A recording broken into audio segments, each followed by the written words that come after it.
Language sets us apart.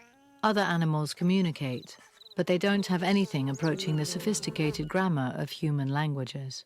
How is it that we learn to speak and think in language so easily? Young children become adept in a new language very quickly. Since the dawn of philosophy, thinkers have argued about whether or not we have innate ideas, whether we are born knowing things as Plato believed, or rather as John Locke and other empiricists argued, the mind is a blank slate on which experience writes. An American linguist, Noam Chomsky, gave a twist to this debate in the 1960s by demonstrating that children learning to speak just don't have enough information to form the complex grammatical maneuvers that allow them to generate unlimited new and original sentences. Yet they do so with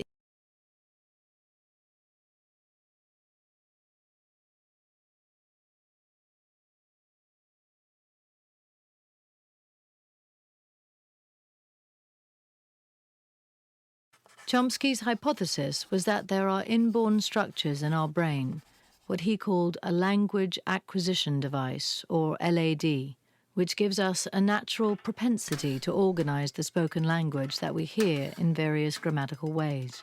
Without that, we couldn't get started as language learners.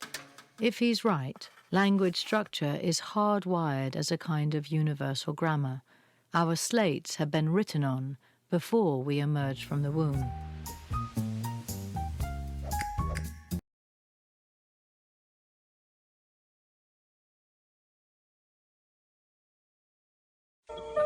In advance of experience, the child is already equipped with an understanding of the basic structure of any human language.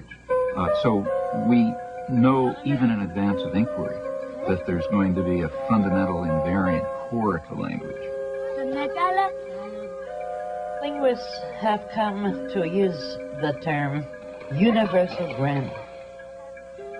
It's a notion that there's some underlying set of characteristics that are true of all languages all over the world. All human languages have something that is sort of nouny and something that is sort of verby. They all do. All human languages have a way to make things negative. No way, Jose. No way, Jose. All human languages have a way to ask a question. If I'm asking a question, I'll lower my eyebrows. Where are you from? What's your name? Who is that person? All human languages have a way to indicate a difference between just one and more than one. In the Eskimo languages, you have not only the singular, for example, ugaik, one rabbit, ugaik, two rabbits, ugait, three or more rabbits. And so it goes. Each language has a list of obligatory distinctions. Male, female, definite, indefinite, singular, plural, past, present. This is the stock of categories that the human mind uses to schematize experience. And Chomsky asked the question, why is this? Why are languages so similar? Why are they all cut from the same mold?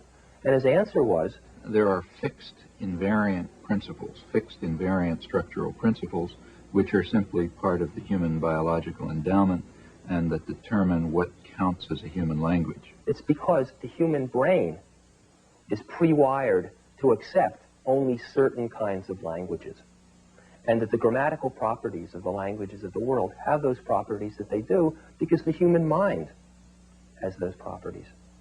Those things which are true of all languages are the candidates for what the child comes into the world knowing about the nature of the language to which he is being exposed.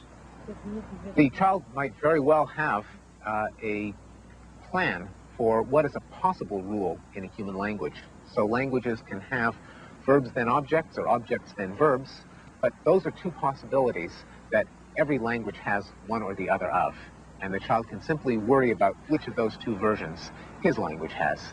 What he's got to pick up are the particular versions of the rules that everyone else in the community is using.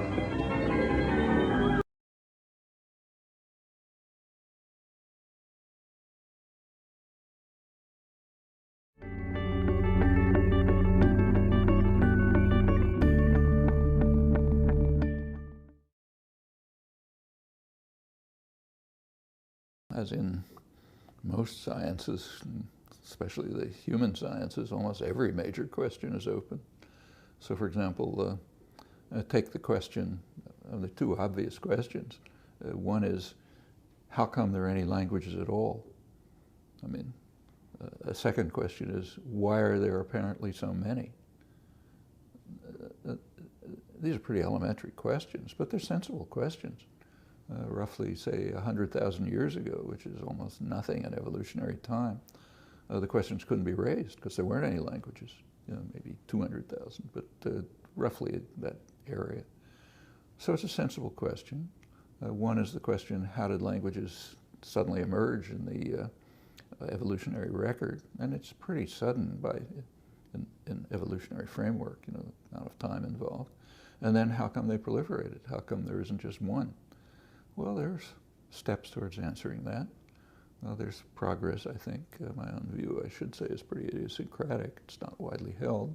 But I think we understand enough about the fundamental computational basis of language to see that to develop a kind of a plausible scenario for how there might have been a reasonably sudden emergence of the fundamental nature of language, and also of why the apparent diversity is pretty superficial.